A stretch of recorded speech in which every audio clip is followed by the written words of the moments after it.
سبحانك لا علم لنا إلا ما علمتنا إنك أنت العليم الحكيم कौनैन का मुख्तार खुदा तुमको बनाया कौनैन का मुख्तार खुदा तुमको बनाया उम्मत का निगहबान खुदा तुमको बनाया उम्मत का निगहबान खुदा तुमको बनाया या रब मेरे आँखों में समा जाए मदीना या रब मेरे आँखों में समा जाए मदीना मुद्दत से मेरा दिल में तमन्ना ये मदीना मुद्दत से मेरा दिल में तमन्ना ये मदीना तलवार फकट हो के निकल मैदान आसिर तलवार फकट हो के निकल मैदान आसिर दुश्मन के मुकाबिल तो लगा नारे तकबीर दुश्मन के मुकाबिल तो लगा नारे तकबीर तू मर्द मुसलमान हो तू मर्द मुसलमान तू मर्द मुसलमान हो तू मर्द मुसलमान एक हाथ में तलवार है एक हाथ में कुरान एक हाथ में तलवार है एक हाथ में कुरान अल्हम्दुलिल्लाह আল্লাহ সুবহানাহু ওয়া তাআলার দরবারে অসংখ্য অগণিত শুকর আদায় করি যে আল্লাহ পাক সুবহানাহু ওয়া তাআলা আনহু আমাকে আপনাকে হাজারো লোক থেকে বাছাই করে জান্নাতের এই বাগানের মধ্যে আসার এবং বসার জন্য রব্বি কারীম আমাকে আপনাকে কবুল করেছেন এই জন্য সে রব্বি কারীমের শুকর আদায় করি প্রাণ খুলে জবান খুলে কালিমাতুশ শুকর উচ্চারণ করি বলি আলহামদুলিল্লাহ আর যাহারা এখনো আসতে পারি নাই আল্লাহ পাক সুবহানাহু ওয়া তাআলা আনহু তাদেরকে অতি তাড়াতাড়ি মালিকের ঘরে চলে আসার তৌফিক দান করুক আর যারা আমরা আসলাম আমরা চেষ্টা করব ইনশাআল্লাহ প্রতি সপ্তাহে আজানের সাথে সাথে মসজিদের মধ্যে চলে আসার জন্য চেষ্টা করব কারণ সাহাবী কেরামরা এই রকমই ছিলেন আজানের সাথে সাথে মসজিদের মধ্যে চলে আসতেন কয় আপনি যত সাহাবী কেরামদেরকে অনুসরণ করবেন সাহাবী কেরামদের নীতিমালা নিজের মধ্যে বাস্তবায়ন করবেন সাহাবী কেরামরা যেই রকমভাবে করেছেন আমি আপনি যদি সেই রকমভাবে করতে পারি তো কাল কিয়ামতের ময়দানে সাহাবী কেরামদের সাথে আমার আপনার হাসর হবে তো সাহাবী কেরামরা শুক্রবারে আজানের সাথে সাথে মসজিদের মধ্যে চলে আসতেন আজানের সাথে সাথে তো আমরাও চেষ্টা করব ইনশাআল্লাহ প্রতি সপ্তাহে আজানের সাথে সাথে চলে আসার জন্য চেষ্টা করব ইনশাআল্লাহ মানুষের প্রত্যেকটা কাজের মধ্যে একটা গুরুত্ব থাকে যে ব্যক্তি অফিস করেন সকাল ৯টার আগে তার অফিসের মধ্যে পৌঁছতে হবে এরকম একটা চিন্তা ফিকির থাকে তো বান্দাও যখন আল্লাহ রব্বুল আলামিন বান্দাকে ডাক দেয় তখন বান্দার এই জিনিসটা স্মরণ থাকতে হবে যে আমার মালিক আমাকে ডাকতেছে এখন মালিকের দরবারে আমাকে আপনাকে হাজিরা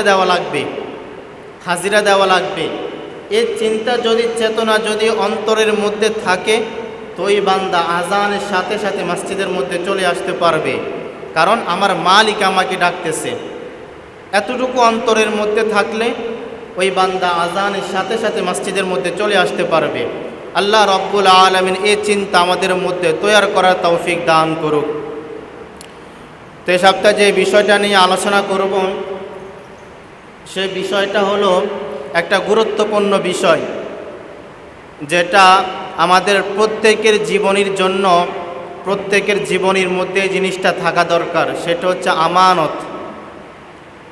আমানত একেবারে একটা গুরুত্বপূর্ণ জিনিস, এটা আমাদের প্রত্যেকটা মানুষের থাকা দরকার, আমানতের বিষয়টা। আবার অনেকে আছে, অনেকের কাছে টাকা পয়সা আমানত রাখে, ধন সম্পদ এগুলা আমানত রাখে। তো এই আমানতগুলার আমি আপনি যে খেয়ানত করতেছি, এগুলার শাস্তি কি হবে? এগুলার শাস্তি কি হবে? আমানতের খেয়ানত করতেছি ইত্যাদি ইত্যাদি অনেক বিষয় থাকে। তো ইনশাআল্লাহ এই জন্য আমানতের কিছু বিষয় সম্পর্কে আলোচনা করার জন্য চেষ্টা করব। আমানত হচ্ছে 8 প্রকার। আমানত কয় প্রকার ভাই? কোরআন হাদিস থেকে যদি বোঝা যায় অনেকগুলো আমানত থাকে, তার মধ্যে অন্যতম কয়েকটি আমানত পাওয়া যায়। সে আমানতগুলোর মধ্যে থেকে বেছে বেছে কয়েকটি আমানত বের করেছি। তো সে আমানতগুলো হচ্ছে 8 প্রকার। এই 8 প্রকার কি কি? ইনশাআল্লাহ এই 8 প্রকারগুলা সংক্ষিপ্ত যতটুকু পারি বলার জন্য চেষ্টা করব। আমানতগুলো কি রকম হওয়া দরকার? আগে আমরা আমাদের নবী করিম সাল্লাল্লাহু আলাইহি ওয়াসাল্লামের ভিতরে কি রকম আমানতদারিতা ছিল, এবং আমাদের কিছু বুজুর্গ একরাম আছেন তাদের ভিতরে কি পরিমাণ আমানতদারিতা ছিল। আলামিন মদিনার নবী যখন মদিনার মধ্যে হিজরত করে চলে যাবেন, মক্কার অনেক ব্যক্তির আমানত নবী করিম সাল্লাল্লাহু আলাইহি ওয়াসাল্লামের কাছে ছিল। কারণ মক্কার মধ্যে নবীকে আল আমিন বলে উপাধি দিয়েছে। দ্বীনের নবী, মায়ার নবী, রহমাতুল লিল আলামিনের কাছে কাফের মুশরিকদের অনেক মাল সম্পদ আমানত হিসেবে ছিল। নবী যখন মক্কা থেকে মদিনার মধ্যে হিজরত করে চলে যাবেন, মদিনার নবী মদিনার মধ্যে চলে যাবেন, হযরতে আলী রাদিয়াল্লাহু তাআলা আনহুকে বললেন, ও আলী, তুমি মদিনার মধ্যে কয়দিন পরে যাও, কারণ আমি যদি মদিনার মধ্যে চলে যাই, এই দিকে মক্কার লোকেরা আমার নামে অপবাদ দিবে। দ্বীনের নবী, মায়ার নবী ধন সম্পদ নিয়ে মদিনার মধ্যে চলে গেল। কারণ মক্কার অনেক ব্যক্তির আমানত নবীর কাছে ছিল, নবীর কাছে ছিল। এখন নবী মক্কা থেকে মদিনার মধ্যে হিজরত করে চলে যাবেন। তো এই অবস্থা যদি নবী মক্কা থেকে মদিনার মধ্যে হিজরত করে চলে যান, তখন কিন্তু কাফের মুশরিকরা নবীর নামে বলবে যে মুহাম্মদ হলো আমানতের খেয়ানত করছে, আমাদের ধন সম্পদ নিয়ে মক্কা থেকে মদিনার মধ্যে চলে গেল।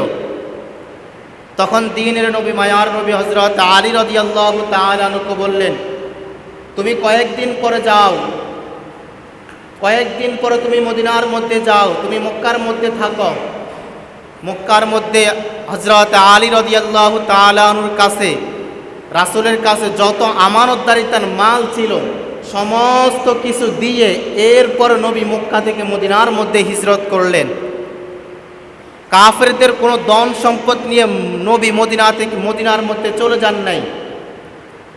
আলী রাদিয়াল্লাহু তাআলার কাছে দিয়ে গেলেন যে মক্কার লোকদেরকে তুমি দিয়ে দাও, যে আমার কাছে যে জিনিসগুলো পাবে দিয়ে দাও। তাহলে দেখেন নবীর ভিতরে আমানতদারিতা কী রকম ছিল। আর আমরা হইলে কি করতাম?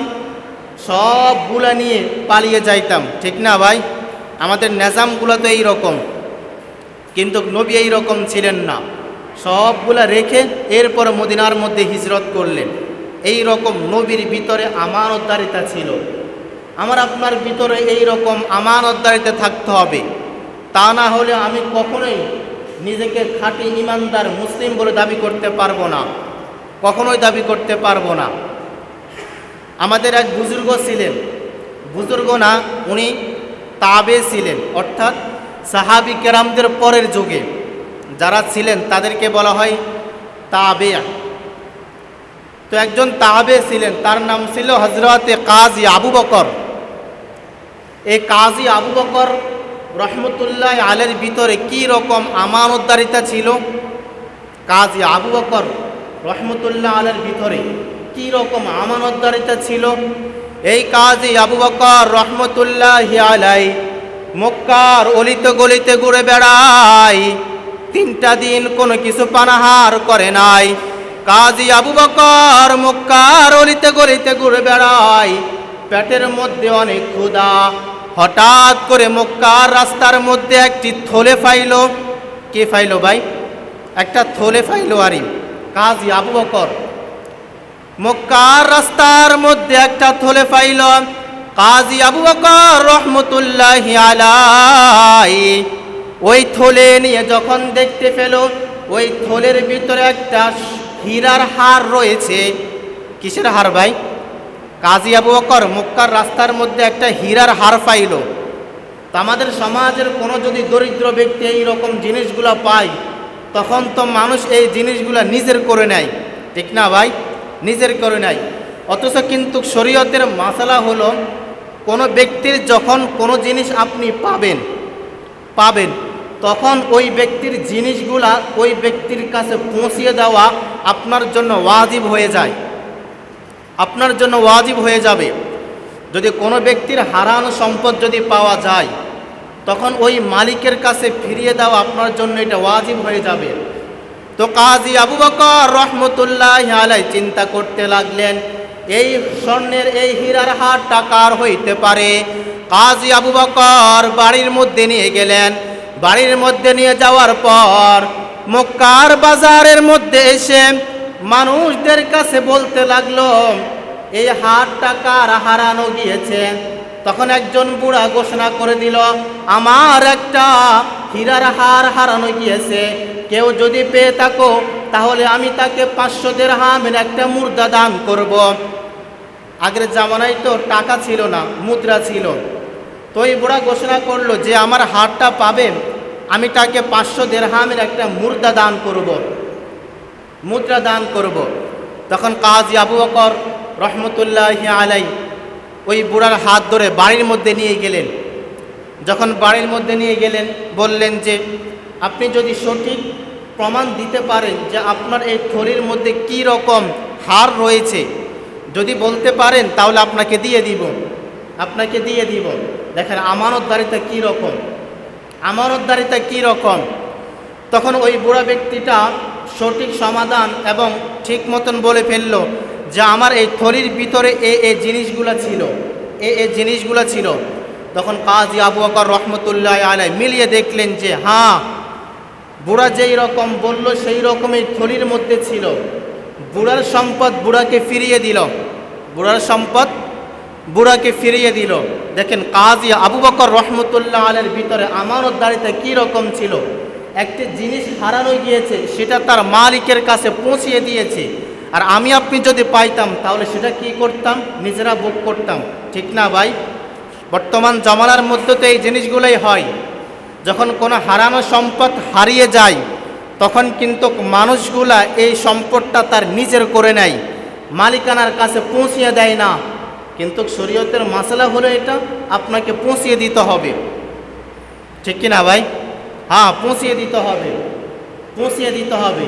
তো বলতেছিলাম নবীর ভিতরে আমানতদারিতা কি রকম ছিল, এই কাজী আবু বকর রহমতুল্লাহ আলাইহির ভিতরে আমানতদারিতা কি রকম ছিল, আমার আপনার মধ্যে ঠিক তেমনভাবে আমানতদারিতা থাকতে হবে, ঠিক কি না ভাই? এখন আসেন, আমানতের কয়েকটা প্রকার আছে। আমানত হচ্ছে 8 প্রকার। কয় প্রকার ভাই? 8 প্রকার আমানত। 1 নম্বর আমানত হচ্ছে ইবাদতের ক্ষেত্রে আমানত। কিসের ক্ষেত্রে আমানত ভাই? ইবাদতের ক্ষেত্রে আমানত। সেটা কি? ইবাদতের ক্ষেত্রে আমানত হলো রাসূল যেই রকমভাবে আমাকে আপনাকে ইবাদত করতে বলেছেন, রাসূল যেই রকমভাবে আমাকে আপনাকে কাজ করতে বলেছেন, রাসূল যেই রকমভাবে এবং রাসূলের সাহাবী কেরামরা যেই রকমভাবে আমল করেছেন, ইবাদত করেছেন, আমাকে আপনাকে সেই রকমভাবে ইবাদত করতে হবে। এটা হলো ইবাদতের ক্ষেত্রে আমানত। আর রাসূল যেটা করে নাই, সাহাবী কেরামরা যেটা করে নাই, আমি আপনি যদি সেটা করি তাহলে সেটা হবে বেদাত। সেটা কি ভাই? বেদাত হবে। রাসূল যেমন করেছেন, সাহাবী কেরামরা যেমন করেছেন, ওই জিনিসগুলো আমি আপনি যদি করি, এটা হচ্ছে ইবাদতের ক্ষেত্রে আমানত। আর রাসূল যেটা করে নাই, সাহাবী কেরামরা যেটা করে নাই, আমি আপনি যদি সেটা করি তখন সেটা হবে বেদাত। সেটা কি হবে ভাই? সেটা হবে বেদাত। এটা হলো 1 নাম্বার আমানত। 2 নাম্বার আমানত, 2 নাম্বার আমানত হলো আল্লাহ রব্বুল আলামিন আমার আপনার 3.5 হাত বড়ির মধ্যে যাহা কিছু দিয়েছেন, এই সবগুলা কার ভাই? আল্লাহর দেওয়া না ভাই? আল্লাহর দেওয়া তো। এজন্য আল্লাহ রব্বুল আলামিন পবিত্র কালামুল্লাহর মধ্যে বলেন, ইন্নাল্লাহা ইশতারা মিনাল মুমিনিনা আনফুসাহুম ওয়া আমওয়ালাহুম বিআন্না লাহুমুল জান্নাহ। আল্লাহ রব্বুল আলামিন বলেন, আমি আল্লাহ রব্বুল আলামিন তোমাদের এই 3.5 হাত বড়ি আমি আল্লাহ রব্বুল আলামিন কিনে ফেললাম।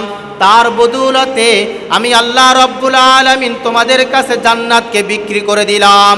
অর্থাৎ আমার আপনার দেহের মধ্যে যাহাই কিছু আছে সবগুলার মালিককে, সবগুলার মালিক হলো আল্লাহ। এর বদৌলতে আল্লাহ রব্বুল আলামিন আমাদেরকে জান্নাত দান করবেন। আল্লাহ বলতেছেন, ইন্নাল্লাহা ইশতারা মিনাল মুমিনিনা আনফুসাহুম ওয়া আমওয়ালাহুম বিআন্না লাহুমুল জান্নাহ। এই 3.5 হাত বড়ির মধ্যে যা কিছু আছে সবগুলো আমি আল্লাহর দেওয়া। এর বদৌলতে আমি আল্লাহ তোমাকে জান্নাত দান করে দিলাম, তোমাদের জান মালকে আমি আল্লাহ কিনে ফেললাম। তখন এই আল্লাহ রব্বুল আলামিন এই 3.5 হাত মধ্যে যা কিছু দিয়েছেন সবগুলা মালিকের পক্ষ থেকে আমানত। সবগুলা কি ভাই? মালিকের পক্ষ থেকে আমানত। এই জিহ্বাটা, এই মুখটা, এই চোখটা মালিকের পক্ষ থেকে আমানত, ঠিক না ভাই? মালিকের পক্ষ থেকে আমানত। এই জন্য রাসূল আকরাম সাল্লাল্লাহু আলাইহি ওয়াসাল্লাম হাদিসের মধ্যে বলেন, আমার দুনিয়ার জমিনের মধ্যে কোনো উম্মত যদি 2টা কাজ, 2টা জিনিসের হেফাজত করতে পারে, আমি পয়গম্বর ওই উম্মতের জান্নাতে যাওয়ার জিম্মাদার হয়ে যাব। কয়টা কাজ ভাই? 2টা কাজ। রহমাতুল লিল আলামিন বলেন, আমার কোনো উম্মত যদি এই 2টা কাজের হেফাজত করতে পারে, আমি পয়গম্বর তার জান্নাতে যাওয়ার জিম্মাদার হয়ে যাব। 1 নাম্বার হলো, আমার কোনো উম্মত যদি তার জবানের হেফাজত করতে পারে, এই মুখটার হেফাজত করতে পারে। 2 নাম্বার তার লজ্জাস্থানের হেফাজত করতে পারে। ও আমি পয়গম্বর বলতেছি, আমি পয়গম্বর তার জান্নাতে যাওয়ার জিম্মাদার হয়ে যাব।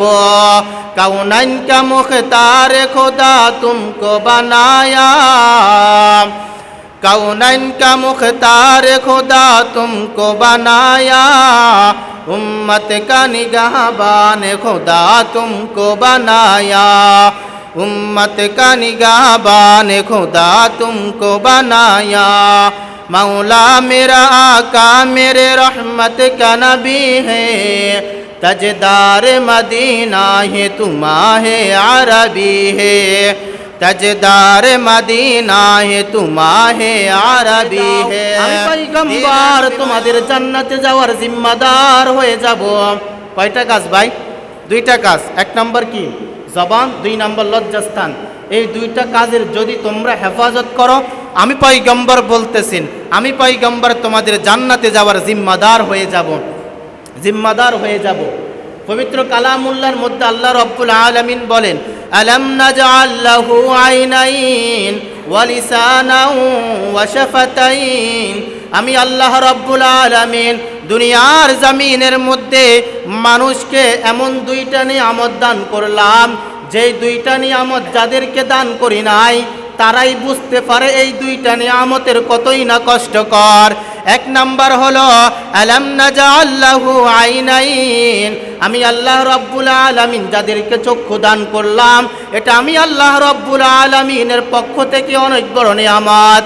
আর যারা এই 2 চোখ দিয়ে দেখতে পারে না, তাদেরকে জিজ্ঞেস করেন 2 চোখ দিয়ে কোনো জিনিস না দেখা কতই না কষ্টকর, ঠিক কি না ভাই? যারা চোখে দেখতে পারে না, অন্ধ ব্যক্তি, তারাই বলতে পারে চোখ না থাকার কি কষ্ট, ঠিক না? এরপরে আল্লাহ রাব্বুল আলামিন বলেন ওয়ালিসানাও ওয়া শাফাতাইন, আমি আল্লাহ রাব্বুল আলামিন যাদেরকে জবান দান করলাম আর যারা মুখ দ্বারা কোনো কথাবার্তা বলতে পারে না, ওই সমস্ত মানুষদেরকে জিজ্ঞাসা করো যারা জবান দ্বারা কথা বলতে পারে না, তারাই বুঝতে পারে জবান দ্বারা কথা না বলার কতই না কষ্টকর। অথচ কিন্তু আমি আল্লাহ যাদেরকে জবান দান করলাম তারা এই জবানের নিয়ামতের কি শুকর আদায় করতেছে। যাদেরকে আমি আল্লাহ রাব্বুল আলামিন দুইটা চক্ষু দান করলাম, ওই চোখের হেফাজত তারা কতইটুকুই করতেছে, ঠিক কিনা ভাই? আল্লাহ বলেন আমি আমার বান্দাদের মধ্যে এমন দুইটা নিয়ামত দান করলাম, আলাম নাজআল লাহু আইনাইন ওয়া লিসানাও ওয়া শাফাতাইন। যাদেরকে দুইটা নিয়ামত দান করি নাই তারাই বলতে পারে এই দুইটা জিনিস না থাকার কি কষ্ট, ঠিক কিনা ভাই? যারা জবান দ্বারা কথা বলতে পারে না এবং যারা দুই চোখ দ্বারা দেখতে পারে না, তারাই বলতে পারে এই দুইটা জিনিস না থাকার কি কষ্টকর, ঠিক না ভাই? তো বলতেছিলাম আমানতের কথা। আমানতের 2 নম্বর পাকার কি ভাই? নিজের জবানকে কি করা? হেফাজত করা। নিজের দেহের মধ্যে যা কিছু আছে সবগুলোর হেফাজত করা। আমাদের সমাজের মধ্যে অনেক মানুষ আছে এই জবান দ্বারা মানুষের গীবত শেখায়ত করে না ভাই? হ্যাঁ করে। কোনো বান্দা যদি জানতো এই জবান দ্বারা মানুষের গীবত করা শেখায়ত করা যদি জানতো, তাহলে ওই বান্দা কখনোই গুনাহটা করতো না, ঠিক কি না ভাই? গুনাহটা করতো না। রাসূল করিম সাল্লাল্লাহু আলাইহি ওয়াসাল্লাম যখন মেরাজে যাচ্ছিলেন, তো যখন জান্নাত জাহান্নাম সমস্ত কিছু রাসূলকে দেখিয়েছেন মেরাজের মধ্যে, তো তিনি যখন একটা জায়গা দিয়ে অতিক্রম করতেছিলেন তো ওই জায়গার মধ্যে দেখলেন কয়েকজন লোক তাদের নখ দ্বারা তাদের চেহারাগুলো খামচাচ্ছে এবং তাদের চেহারা থেকে রক্ত পড়তেছে। তখন রাসূল করিম সাল্লাল্লাহু আলাইহি ওয়াসাল্লাম জিবরাইল আমিনকে জিজ্ঞেস করলেন, ও ভাই জিবরাইল, এরা কারা? তখন জিবরাইল আমিন বললেন যে এরা দুনিয়ার জামিনের মধ্যে আপনার ওই সমস্ত বান্দারা যারা দুনিয়ার জামিনের মধ্যে মানুষের গীবত শিকায়ত করত, যারা দুনিয়ার জামিনের মধ্যে মানুষের নামে বদনাম করত, মানুষের গীবত করতে, এই গীবত করার কারণেই আল্লাহ রাব্বুল আলামিন তাদের জন্য এই শাস্তিটুকু রেখেছেন। তাহলে কি বোঝা আসে ভাই? মানুষের গীবত করা যাবে ভাই?